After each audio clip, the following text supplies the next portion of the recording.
Here in Devon, in the tranquil Tamar Valley, is a port that once bustled with industry.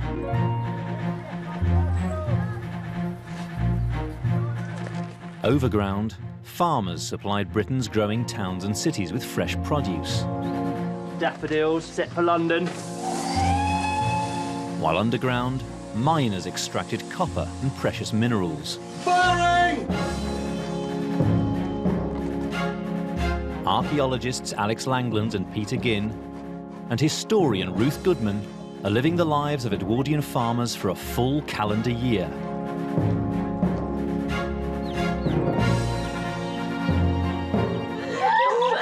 Look at that one there. It's so sweet.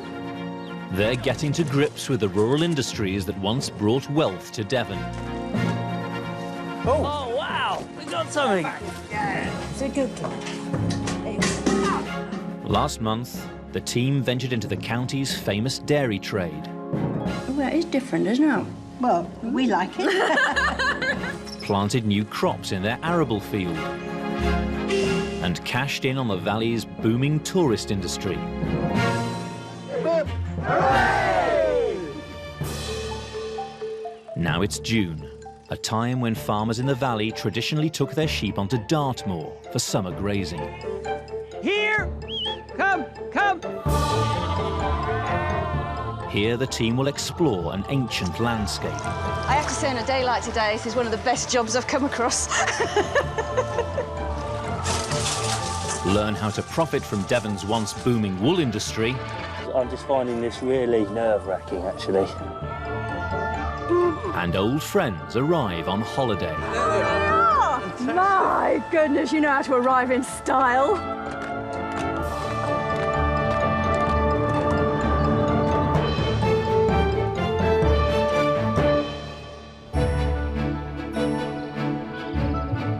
In the Tamar Valley, the arrival of summer brought new challenges for Edwardian farmers. June was the month when they could profit from one of Devon's traditional agricultural industries, wool.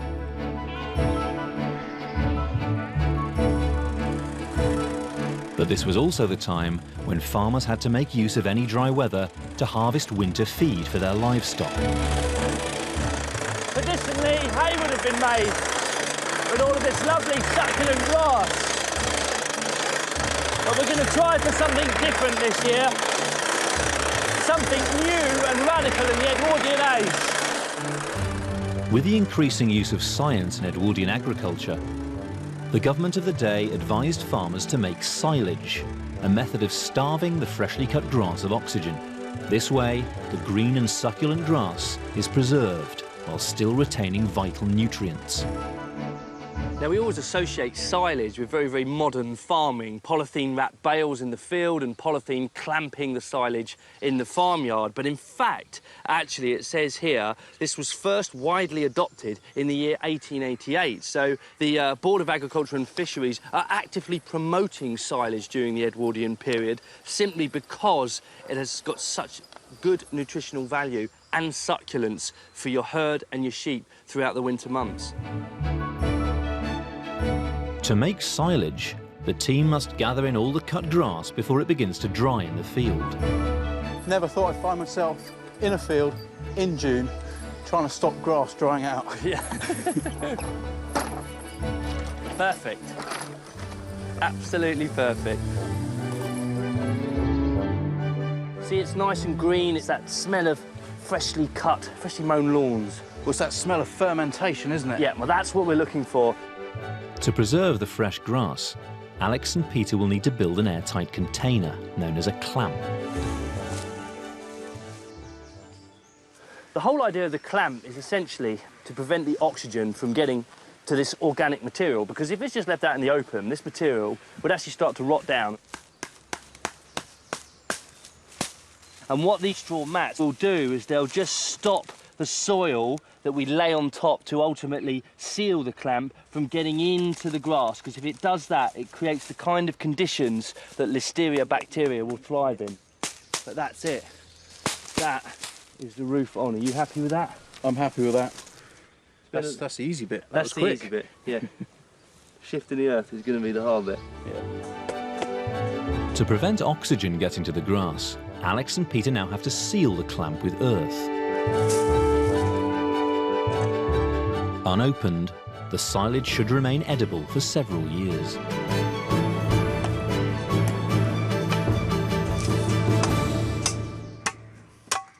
Well, there we go. Earth on, oxygen out, silage made. Yeah, and it should keep the sheep and the cattle here fed throughout the winter, so yeah, pleased to get this one out of the way. On the Edwardian Farm, the team are reaping the benefits of the Tamar Valley's mild climate. Their oat and potato crops are thriving, looking set for a bumper harvest later in the summer. Yeah, super crop. But the warm weather isn't so welcome for the farm's flock of ewes.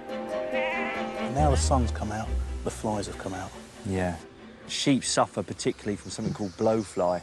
They get in amongst the back end of those sheep. The larvae can actually start eating into the flesh of the sheep. It not only destroys the fleece, but of course the animal itself is severely traumatised, stops eating. Well, it can kill the sheep as In well. the worst case scenario, it can kill them. To try and escape the flies in the warm and humid valley, Alex and Peter have taken their sheep onto the highest grounds of the farm. But with a huge expanse of open moorland nearby, Edwardian farmers traditionally drove their flocks onto Dartmoor. It's fascinating, isn't it, though, the whole situation with the seasonal summer grazing of Dartmoor. It'd be a fantastic thing to go and explore, wouldn't it?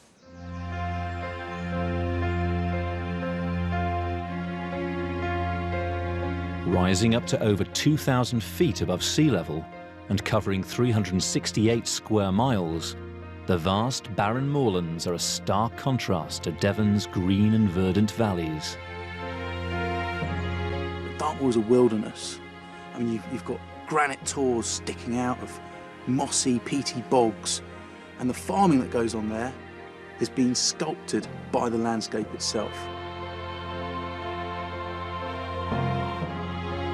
Dartmoor was once a mighty forest. Over the past 5,000 years, farmers have worked the land to create pastures for livestock. Dartmoor, for me, is a fantastic, romantic landscape. To really engage with the farming of Dartmoor as it would have been 100 years ago, it's just going to be unique.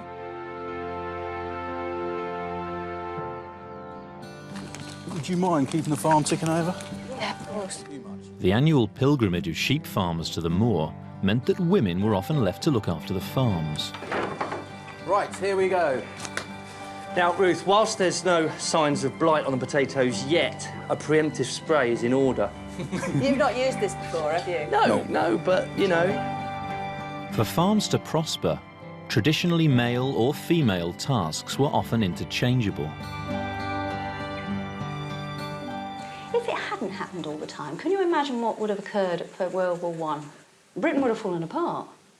It was only because actually women had been doing bits and bobs quietly of pretty much everything, albeit in odd situations, that there was a skill base there, so that when the men gone, life can go on. For Alex and Peter's Dartmoor expedition, Ruth's rustling up some supplies, including biscuits and a popular drink of the time, mahogany.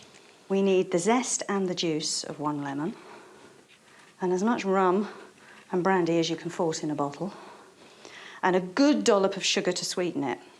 So when you're, up on the moors, you can take some of the mahogany, put it into a cup and top it up with boiling water, and you've got yourself a really good sort of hot toddy thing. Come. Oh, delicious. Well, there you go then. Don't Feast. starve. OK. I'll see you in a couple of days. Yes. Have Ruth. fun. See ya. See ya. See you then. Ruth will join Alex and Peter on the moor in a few days' time. So you're looking forward to getting up on the moor then, Peter? I love Dartmoor. It's only 5 miles from the farm at Morwellham Quay to Dartmoor.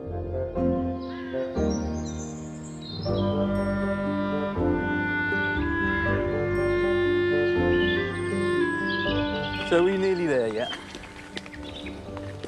I've got my eyes on that mahogany wine.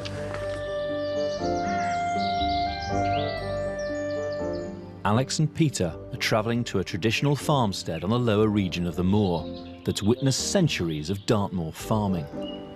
This is why I come to Dartmoor. This is fascinating, isn't it? That's fantastic. Original Dartmoor farm. Wow. This is rare. A farm that has seen generation upon generation of Dartmoor farmer. You can see all the different occupation levels here, can't you? You can, look, all these different phases of building. You'd have a stable up the end. Yeah. That would be your living quarters. We're missing the chimneys. And then the shippen, which is the cattle byre, would be down here. And they've even got the bracken, look. The bracken which they would have used for bedding. Look at some of those stones there in that doorway. That doorway will be 500 years old. Wow. Wow, look at that. That cider press is huge. With your apple loft, Apple your loft on top, scratter yeah. box, your horse gin, your press. Well, this is as it would have been 100 years ago. It's amazing. And also loads of barrels of vintage cider. Result. Amazing. Right.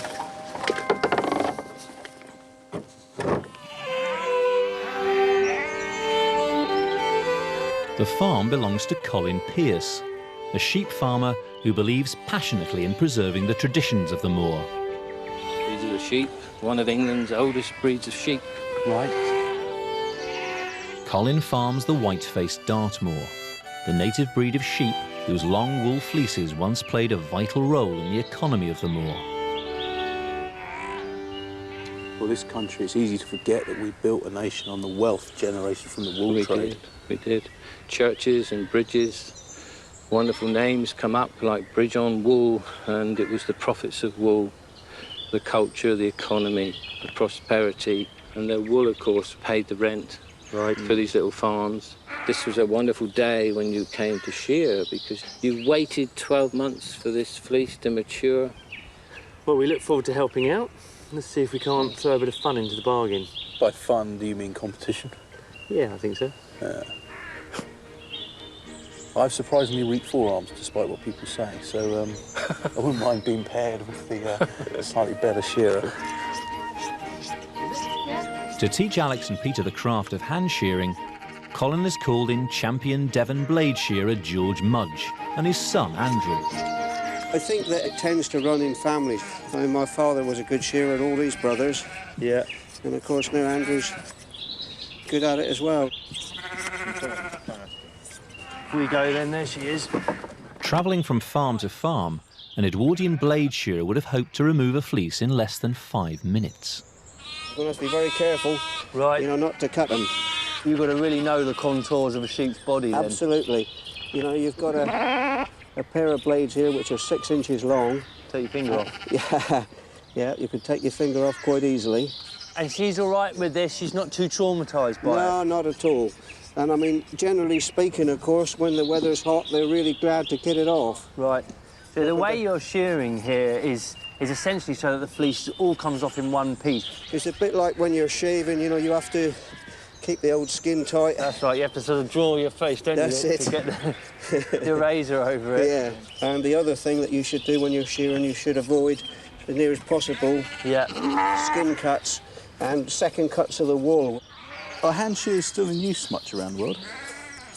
In countries like South Africa, still about 65% of the sheep are shorn with a blade, the best blade shearers in the world. And they, like shearers everywhere, get paid on a headage basis. So the more they shear, the more they earn. And, you know, wherever people are shearing in the world, nobody wants to be the slowest. That's it. There she goes. Off she goes, a different animal, actually, but... It looks half the size, isn't virtually it? unrecognisable. Yeah. So that whole process took us, what, 5 minutes? Probably something like that, I suppose, yeah. Right, so how many do you think you could do in a day? Well, a good shearer with the hand shearers would do probably about 50 of these, I suppose. Right. I think 50 would be quite enough. I think 5 would be right. It's like a barber shop, isn't it? They're all lining up. He's looking at you, Peter. Better give them a magazine to read. Down in the valley, Ruth's been left to look after the farm's valuable potato crop, making sure that the plants don't get blight. So, lime, water, copper sulphate. Ruth's turned to the government advice leaflets to make Bordeaux mixture, a fungicide developed in France. The story goes that there was this French farmer who grew grapes, and one side of his vineyard was along the road, and people walking down the road were forever helping themselves to the grapes as they walked past, and he was getting fed up of this. So he thought, I know, I'll get the so-and-sos. I'll put something that tastes really foul on the grapes along that edge, and then they won't eat my ruddy grapes.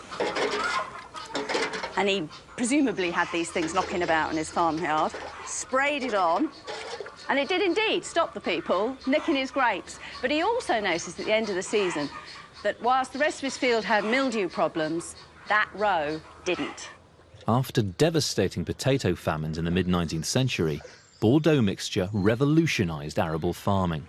Quite a lot of crops suffer from problems from various mildews and fungi.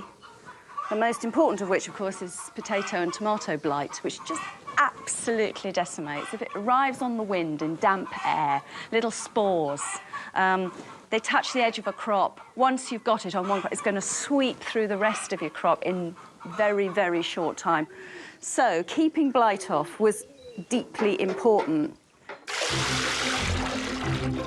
Bordeaux mixture is a diluted solution of lime and copper sulphate. To get it onto the potatoes, Ruth will use a crop sprayer.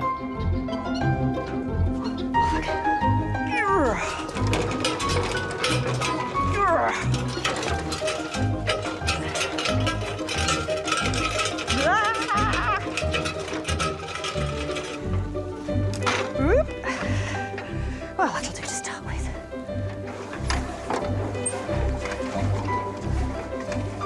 Now, oddly, this feels like women's work. I'm reminded of washing dollies and barrel churns.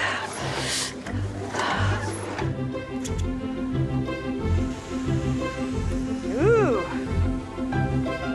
Wow. It really works, this. I'm quite impressed. I wonder how long I've got before it runs out of oomph.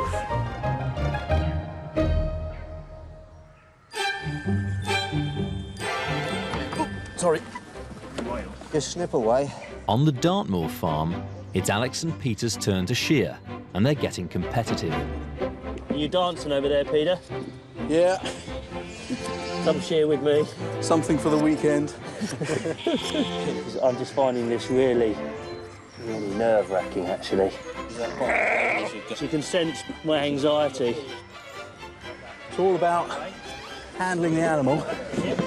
And, well, I've got the feistier sheep. He's doing very well. The sheep's behaving herself as well, which is Which is a surprise. she must feel safe. Whoopsie, hang on, we've got a little bit left. Back here, sheep. There, job done. Job done. Touch wood, It's no taken nicks. Peter 20 minutes to shear his sheep. Alex, Yep. you got the time there? Oh, just a minute. I just don't want to lose concentration at the last minute. Up she comes. Brilliant. There she goes. Brilliant, Alex. Cheers. well done. Andrew, thank you very much for that. God, that is knackering. Shearers are not only judged on their speed, but on the quality of the fleece. I was quick, but it's not pretty, is it? It's supposed to be a fleece pitter, not a jigsaw. Can't see that one laid out in front of your fireplace, Peter. I think we should let the masters take over, though. Let's go grab another 2 sheep. Yep. While Alex and Peter get on with the shearing, Ruth's making cheese, a sideline that could earn an Edwardian farmer a decent income. Small-scale dairying in Edwardian Britain was undergoing an enormous amount of change.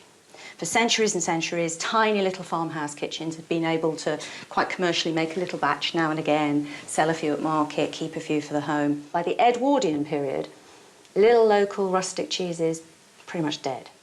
It's all about mass-produced, standardised cheese, or at least those are the only things that are selling.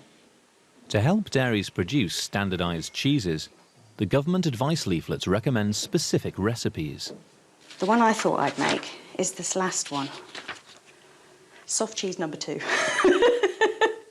What a glamorous name. It is an English variety and is in demand during warm months. And you can eat it the day after you've made it.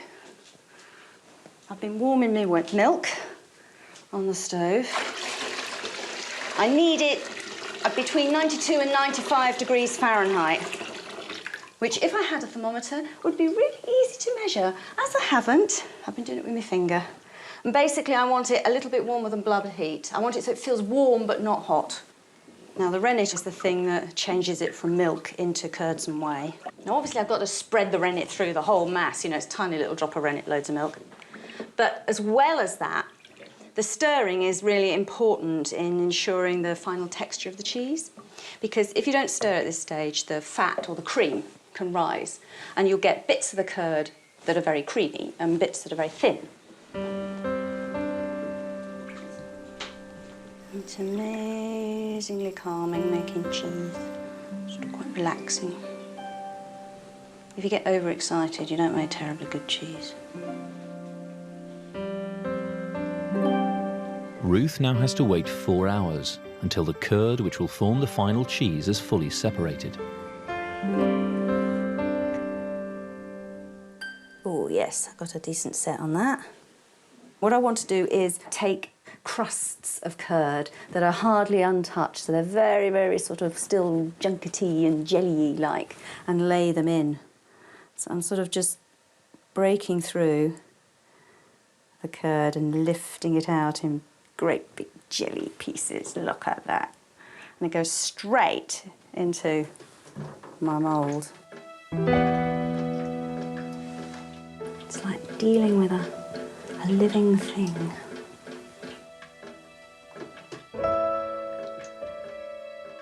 All the remaining liquid whey drains into buckets beneath the mould. But that's going to sink. As the whey comes out, the curd is going to slowly collapse down.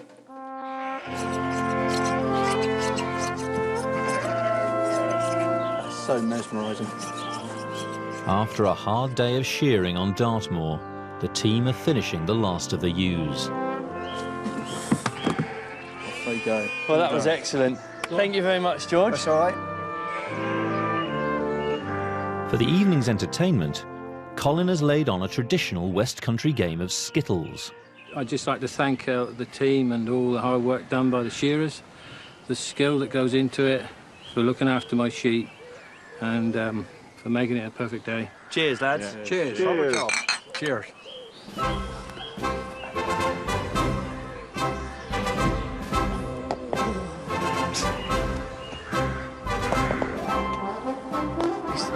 Oh, something's ripping.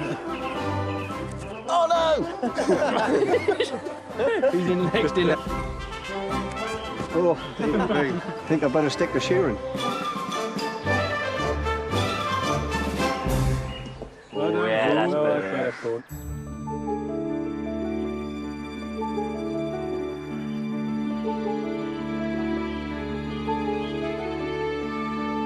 While Alex and Peter settle into life on Dartmoor, down in the Tamar Valley, Ruth's up early to check if her cheese is set and drained. Hold, don't collapse, don't collapse, don't collapse. Be good, be nice. Whee! Good cheese. Oh no, don't go wrong. Oh! Serves me right for being impatient. Oh! And that's the thing with cheese making, you have to be so precise. I shouldn't be surprised if my first attempt at a new style of cheese goes a bit, I was going to say pear-shaped, but splat-shaped would be more likely.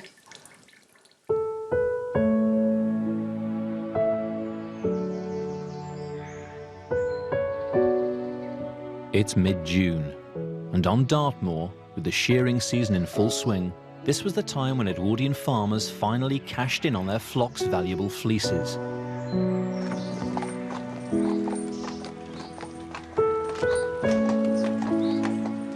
With wool needing to be taken to the mill, Ruth joins up with Alex and Peter on the Dartmoor farm. There you are. Found you. There's the wool. That's nice. Crimp on it and all. It's a bit dusty and a bit dirty. I think it's had quite a hard winter. Think they should be washed before the mill. We take it to the mill, do you? Well, you're in a sticky situation, really, because it's obviously going to go on weight, isn't it? Yeah. So if you wash out all the lanolin... All the dirt. and all the dirt, yeah, you're going to lose a lot of the weight. Yeah, Although but if it's so dirty, then they're going to knock money off at the mill, aren't they? Exactly. Edwardian times there was things were a lot fussier. Certainly the wool clip was worth more per fleece than it is than now. it is today. So then the farmer would think, we've got to get this right, we'll do what we're told. If there's a stream next to the farm boundary, ideal. I'm going to just have to get the petticoat wet. Keep your fleece tucked in there, else you're going to lose bits of it. Oh, yeah, it's a bit escaping. Come back here, you. Do a wringing process like a lady does with her washing. Keep folding it in, yeah. Great big piece of black blue bramble there. I have to say, on a day like today, this is one of the best jobs I've come across. And no wonder the sheep are glad to get rid of that. The irritation from that on its back. Yeah. Must be, that's why they very often, as the mongrels do, get on their back and have a good old itch. Right. Because they're still feeling that sore on their back.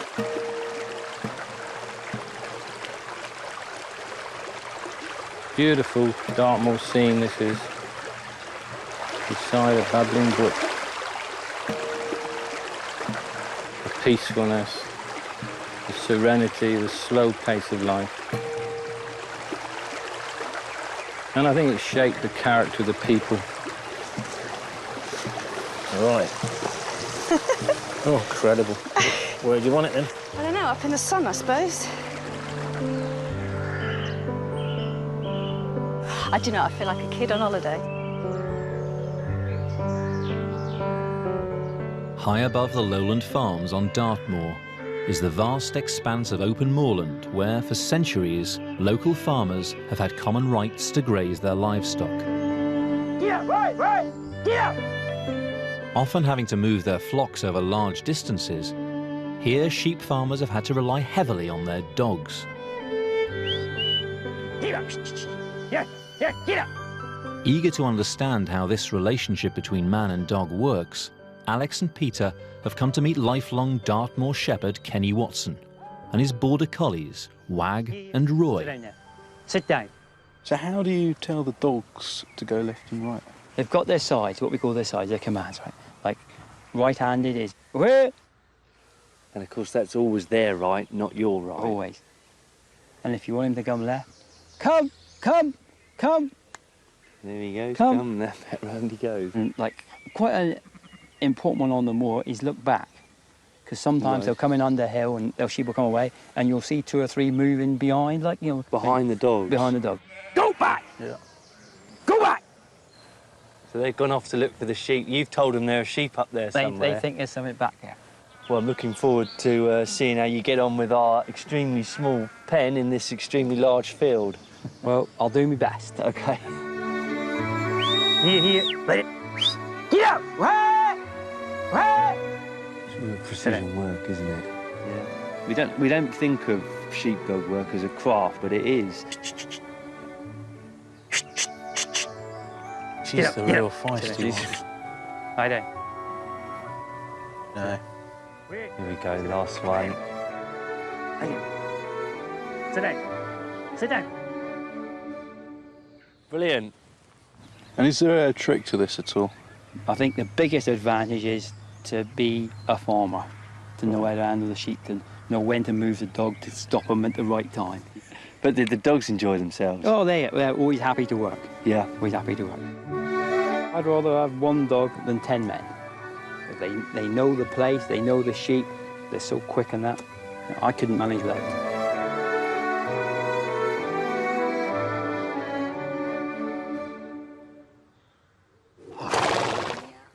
The washed fleeces are ready to be taken to the local wool mill. They're surprisingly heavy, aren't they, even when they're dry? They are surprisingly heavy. It's the grease, probably, that comes up in these fleeces, and they're long wool fleeces, of course, as well. But this is their last journey. All that work. All that work, but now we hope for payday. Payday for Dartmoor's white gold. This is precious fleeces. Well, I promise I'll look after it. I'll keep a very good eye on it, I promise. Well, just mind it doesn't fall out the back. All the best to you, Ruth. See you. All the best. Thank you.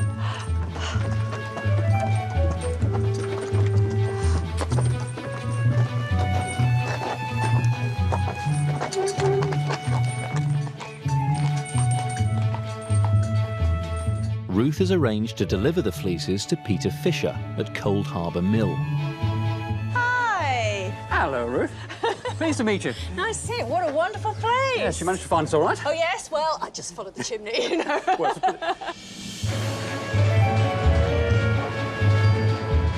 Now a working museum, in the early 1900s, Cold Harbour Mill was at the forefront of Devon's woolen industry. It established the company Fox Brothers & Co. as a renowned global exporter of woolen goods, including puttees for the armed forces. So this is what this mill was making, the yarn for these? They were, yes. I mean, obviously all the British regiments and Commonwealth countries, as well, empire countries as it were then, and then later on even the Germans had them. Really? Yes. Devon wool. I think that's really quite rather nice, isn't it? Devon wool all over the world. Using water power to drive its heavy machines, the mechanised mill turned fleeces into high-quality yarn. Right, Ruth, well, here's your fleece going into the hopper. Righty-ho. To remove any remaining dirt and to separate the fibres, the wool is fed through a carding machine. Fleece is just gradually drawn in. Yeah. And then it just really goes from roller to roller. Roller to roller, each time being combed, in essence, combed over and over and over carved again. out a little bit more, that's right. Sort of separating all the fibres, making them fluffy, letting the dirt fall out. Oh, well, I can see it coming out the far end. That's right. It looks so different, it gradually works its way around to the other end, yep. Yeah. See the difference. All sort of knotty and tight up, and this is all sort of fluffy and organised.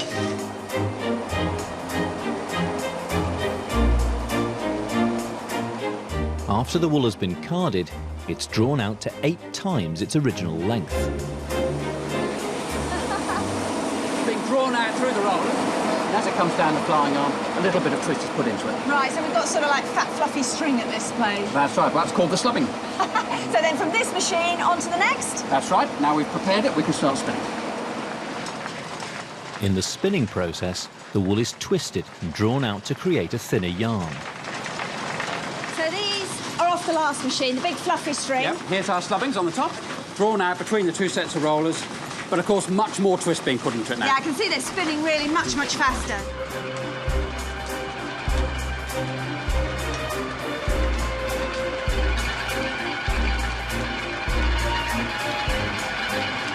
Amazing, I was sitting here looking at all these conveyor belts and things. This is all driven by water power? All can be driven by the water wheel, yep. All these belts and rollers, the whole blinking, noisy, clackering lot.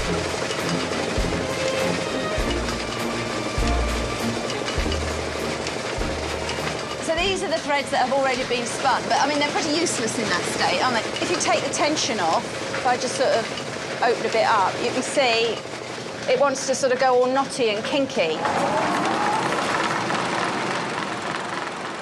To produce a knitting yarn, 3 threads are folded together on a twisting frame. So all the twist in that goes one way. That's right. And then this, when you put it on here, yep, spins going the other way. round. And they sort of lock each other Yes. in position. Just the same as making ropes. So that's the finish yarn. So if you see if I untwist it, you can see there it is, 3 completely separate bits of stuff. And you can sort of see in my fingers, they're wanting to knot. As soon as they're untwisted, they're wanting to go into horrible little knots. Let the twist go back in, and it's perfectly comfortable.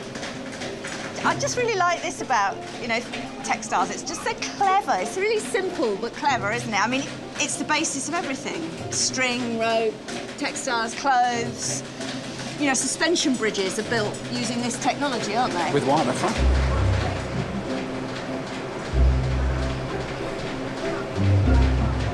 In its heyday, Cold Harbour Mill employed over 100 people to work its machines. They worked long hours in dangerous and noisy conditions for minimal wages. Boy, is it noisy. You would go deaf if you worked in this any length of time, in a weaving shed, you'd have many more than this. In fact, one of them were 400 looms.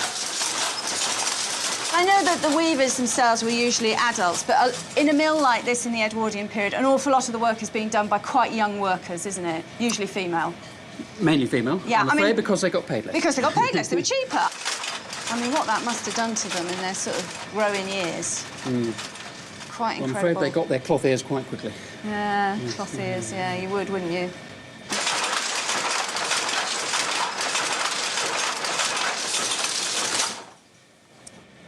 Thank you so much. This has been so interesting. You know, it's really nice seeing, you know, the fleeces going through the whole process, seeing what they become. Yes. All those sheep, all that grass, all that sunshine. Well, hopefully it makes this story a little bit more understandable. Devon's wool industry not only brought wealth to the county, but it's also shaped its landscape. On Dartmoor, where fresh grass struggles to grow beneath gorse and heather, farmers have created fresh pastures for their flocks by the ancient practice of swaling. What exactly is swaling? Well, it's a very simple practice. It's a practice of burning off old vegetation to create young grass. Right, so they've burnt back this area. That's right, and you can see some black sticks here, which were probably the gorse remaining. Goes back to just a tradition that was forever. Sway means to yield. Ling comes from the heather. It's a Norse word. So a practice which might have just been a Norseman that rubbed a couple of flints together, realised he could burn them more and it would sweeten up.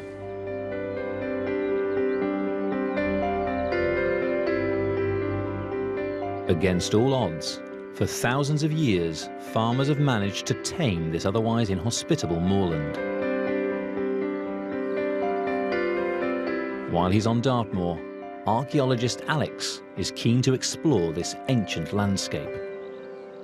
What is so fascinating about Dartmoor is the way in which the relief and the geology has shaped the landscape. These stones have become a part of the occupation and the settlement of the moor, and here I'm standing in the middle of a hut circle. And this goes back to prehistoric times. They probably would have had a central hearth, and you would have had rafters running up from the stones, conical-shaped roof, probably thatched with the gorse and the rushes from around here, and a fantastic view looking out. And this wall here, this row of stones, is probably in fact an enclosure wall where the people here would have kept their precious livestock, their sheep and their cows. It's just fascinating to think of the role these stones have played in the story of Dartmoor. You know, they've really become part of the way of life, and they've helped to tame this landscape. With the largest deposit of granite in southern Britain, generations of farmers have used the stone on Dartmoor to build enclosures for their livestock. Alex has come to meet Wilf Hutchins and his team of dry stone wallers. Hi there, Wilf. Hi, Alex. How are you? Nice to see you. Hello, chaps. So what are the qualities of a good dry stone waller then, Wilf? The main thing is the eye for the stone, Right. which only comes with experience, really. I mean, I started just on the farm when I was a kid, playing at it, really. But over the years, you develop a skill where you can see a particular shape and fit that stone to that shape. Right. I mean, anybody can put a stone one top the other, but, you know, to get a nice job, to get a nice finish, to get the strength, to get the lines right, you don't learn it in 5 minutes. I'm still learning, and I'm 60. Right. I see Bill and Jason getting stuck in there. Have you got some work for me to do today? There's plenty of work. Great stuff. Just head on up there and pitch in.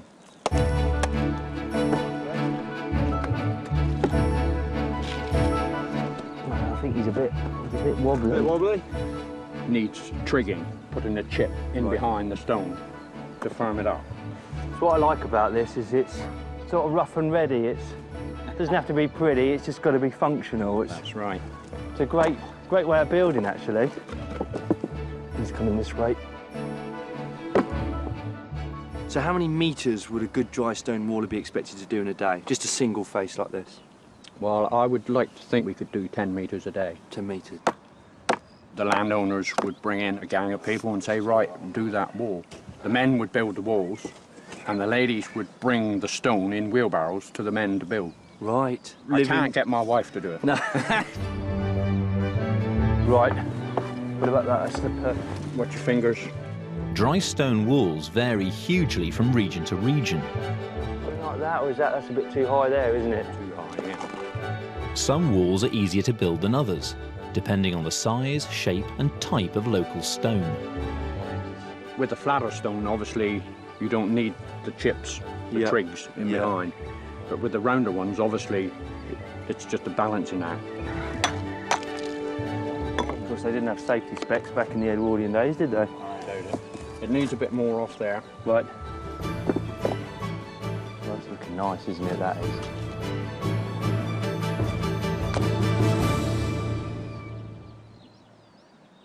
Well, that's a lovely bit of work, lads. It really is. Okay. You can see how that's going to keep stock out. No sore fingers? I have, actually. They're sort of roughing up a bit. I think you'll... Well, you can. No black nails, it has to be said. No, you'll be all right. But, no, it's been great. It's been a great day, so thanks ever so much for having me up here. I feel I've learned something. I'm going to go home now and have a play in my own back garden.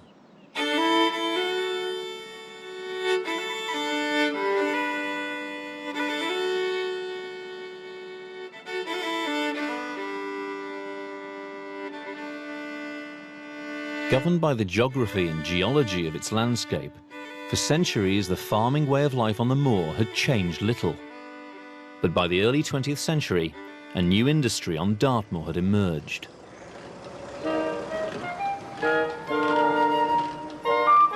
With the invention of the motor car and the expansion of the railways, for the first time the scenic moorlands became easily accessible to tourists. Driven by vintage car owner Ivan Jones, Shropshire landowner Rupert Acton has come to Dartmoor on holiday with his wife Louise and daughter Florence. There they are. And he's eager to meet up with his old tenant farmers. Hello! Fantastic. My goodness, you know how to arrive in style. Hello. Rupert is following in the footsteps of his Edwardian ancestors, who regularly came to Devon on holiday and were among the first in their county to own a motor car. Well, it's sort of like a beast of a thing, isn't it? It's a machine, madam. A machine. It's a Rolls Royce Silver Ghost with coachwork by Barker. You bought a Rolls Royce for about £1,100, right? Which was an awful lot of money. Money at that date, yeah. About 10 years' wages for somebody like yourself. And then you pay £500 or £600 to have Barkers build your coachwork to your specification. Oh, look, it's even pretty in there. The noise is so quiet. It's almost like hearing a milk float when you're travelling the back. Really? When it pulls away. You don't hear the engine at all.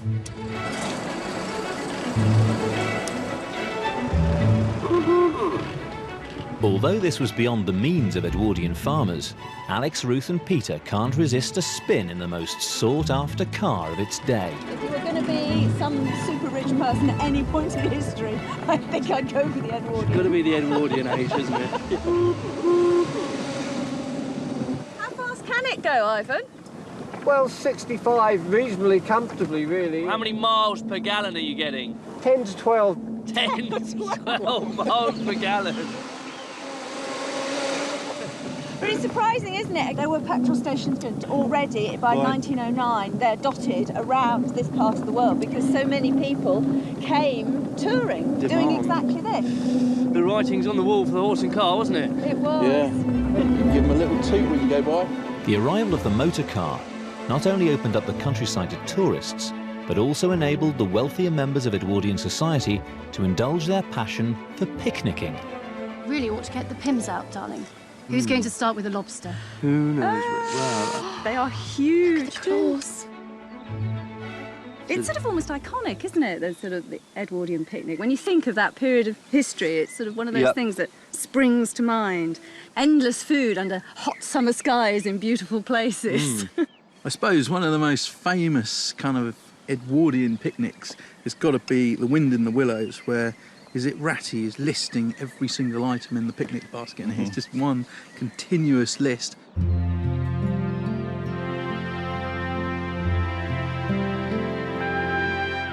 Inspired by authors like Kenneth Grahame, the Edwardian picnic was part of a newly romanticised view of the British countryside. As a growing number of people turned to the countryside for recreation and to escape the industrial towns and cities, the unspoilt landscape of Dartmoor became an increasingly popular setting for a new pastime: rambling. picked an absolutely stunning day for it. Rupert is keen to explore the high moor on foot, and along with Peter and Alex, has met up with rambler and guide Roger Paul. Where are you taking us today? And we're going to go through there, right to Cranmere Pool, right, which is the remotest section of Dartmoor. Right. 9 or 10 walking miles from anywhere. And we're at about 1,800 feet. Head on down here. We'll see our last bit of water in a minute. So you looking forward to this then, Rupert? Very much so, yes. I could do with a good walk. Getting to Cranmere Pool involves walking over the moor's treacherous terrain. See, now this is where we're getting this slightly heavy going, because we're going down in these dips and up again. The peat-rich ground on Dartmoor acts as a giant sponge, absorbing over 100 inches of rain every year. The whole land is moving, isn't it? Yeah, now you imagine in the winter, this goes up and down like a yo-yo. Right. And you've only got to stop and look at this lot. Yep. When you think there, look. Oh, wow. You know, and you'll go right down. But this is all right at the moment because it's dry. If you do get stuck, is there a particular method of getting out of the mire? So if you just lay down flat. Yeah. And if you, exactly. And if you had a haversack on, you could chuck that in front of you. Mm-hmm. So you'd vest on there, then you just crawl yourself out. Right. Pull yourself out. I've only ever done it once. Of course, the other option is just walk behind someone. Yeah. I've noticed you doing that, Peter. Yeah. Mix, actually. Oh, blimey. Oh, hang on. God. I'm not going to do that. After an hour's walk, the team finally arrive at Cranmere Pool, a destination that once challenged even the most intrepid Edwardian. So this is it? So this is it, Cranmere Pool. Let's see if we can open this box. Although the water at Cranmere Pool had long since gone, this lonely, bleak spot on the moor still pulled in the visitors. In 1854, it had become the birthplace of letterboxing, an orienteering pursuit that's now popular around the world. They would have put a postcard in here, addressed to themselves or somebody in the family. Right. And they would have relied on somebody else to come along, pick the postcard up and post it off. Proof that you'd been to Cranmere Pool, which at that time, as is now, is one of the sort of the remotest spots in the UK. So there's your book to sign in as a visitor. Right, OK. So that's your logbook, is it? There's your logbook. There's your stamp. Prove you've been here. You've got some postcards in, have you? Some I possibly. Send it to Ruth. OK, then.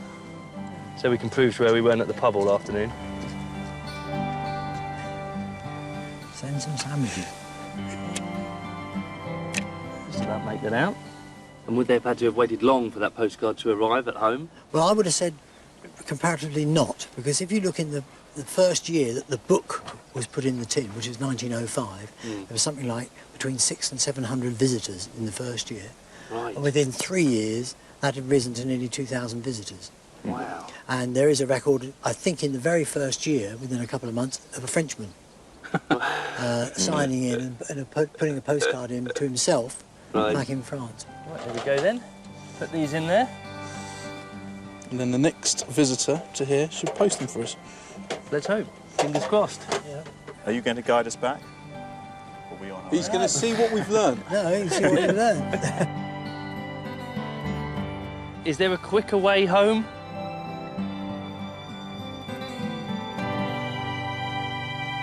It's almost time for the team to return to the valley, but there's still one last important job to be done.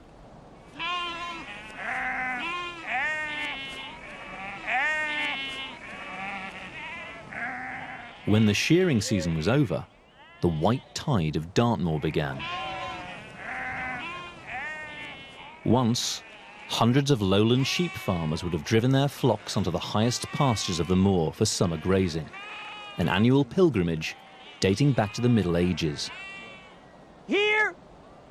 Here! Come! Come! With the help of Kenny and his dogs Wag and Roy, Alex and Peter have joined the last farmers to still carry on this tradition. Patrick Coker and his family. The family have been coming up here, I understand, from about 1850. Really? Yeah, it's a very long time. And we just keep up this tradition, but unfortunately I think we're about the only family left that are doing it. Really? Yeah. Because you do this every year, some of these sheep know where they're going. They know exactly where they're going. As soon as you come up that lane, they come straight out here. It's their summer holiday, really.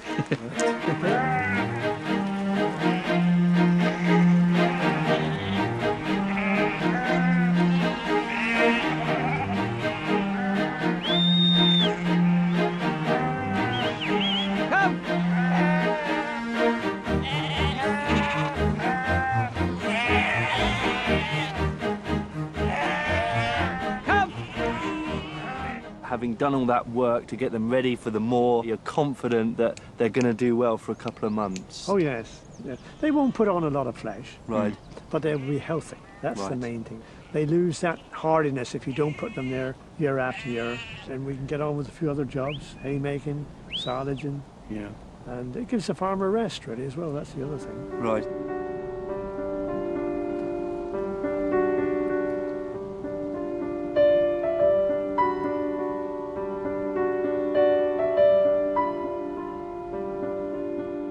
The sheep will stay on the highlands of Dartmoor until the autumn, when they will once again return to their lowland farms. Putting your sheep on Dartmoor doesn't mean you can forget about them. So if you're a shepherd and you had a flock, you'd certainly want to spend a bit of time up here with them. Make sure they've settled in, make sure they're not getting into trouble. And it's an absolutely stunning location. The sun setting, the moon rising, and the expanse of ancient Dartmoor. While the team are out on the moor, Ruth is busy preparing lammy pie, a traditional West Country dish. Dartmoor lamb eats Dartmoor grass and all the wonderful little plants that are in it, which is a completely different mix of food from lambs down in the lowlands. And what they eat flavours the meat. With few trees on the moor to build fires, Edwardians burnt dried peat, partially decayed vegetation that forms over thousands of years in the boggy wetlands. Of course, today you're not allowed to cut peat on Dartmoor. We brought this actually down from Scotland. But back in the Edwardian period, it was still a common thing to do up on this moor. Food cooked on a peat fire does not taste the same as food cooked on a wood fire. I think nowadays people think, you know, that all the flavour in food comes from the ingredients. Well, this is an ingredient too. I do like the smell of peat. Of course, the thing it really smells of is whiskey. Or at least that smoky flavour you get with whiskey. I'm going to make the pastry. Not with butter, not with lard, not with any of the usual fats. I'm going to make it with clotted cream. cream absorbs flavour. If you put cream or milk open in your fridge next to something else, it absorbs. So if you had an onion or a garlic or a lemon in your fridge, all those flavours get taken on by the milk and cream. So as you can imagine, it takes peat smoke smell really well. And Edwardian visitors, those in the know, would really look out for a cream tea on Dartmoor, because a cream tea on Dartmoor meant that the cream would actually be produced over a little low peat fire.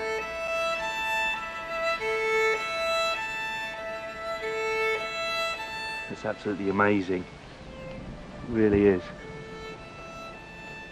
This is a stone row.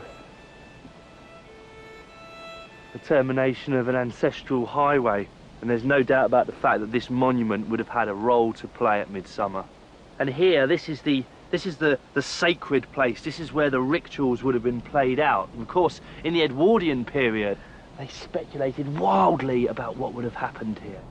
Sir Arthur Conan Doyle, who of course wrote the Hound of the Baskervilles, who was famous for haunting this moor, he was ever so interested in all this stuff. And he wrote prolifically about the many demons and the druidic ways of the moor. So I've sort of just mixed my herbs and my seasoning and my cream together, and now I just lay it in layers. In areas where you're cooking on peat, you don't get much roasted meat. You get an awful lot of slow, simmered pot stews. Think Irish stew. That sort of long, slow, gentle cooking. Our regional cooking is the sort of memory of regional farming and regional fuel.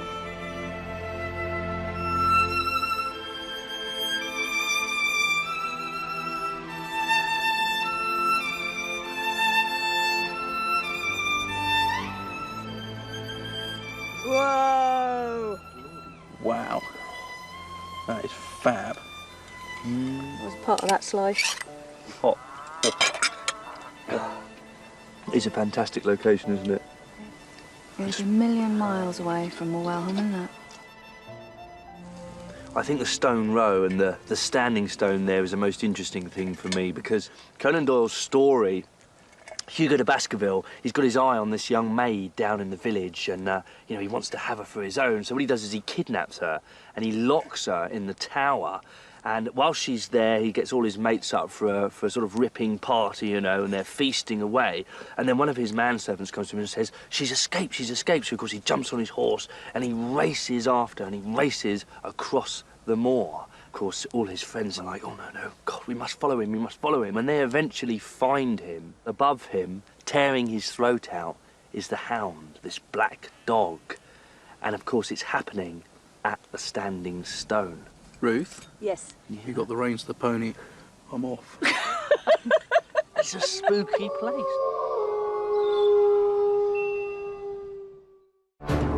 Next time on Edwardian Farm. It's raining potatoes. It's the July potato harvest. The team call in cheap labour. Chop, chop, lad. Behind you. My shoes are full of mud. Come on, we've got to get this field done by the end of the day. And it's time for a well-earned break at the seaside. Edwardian style. Oh, God.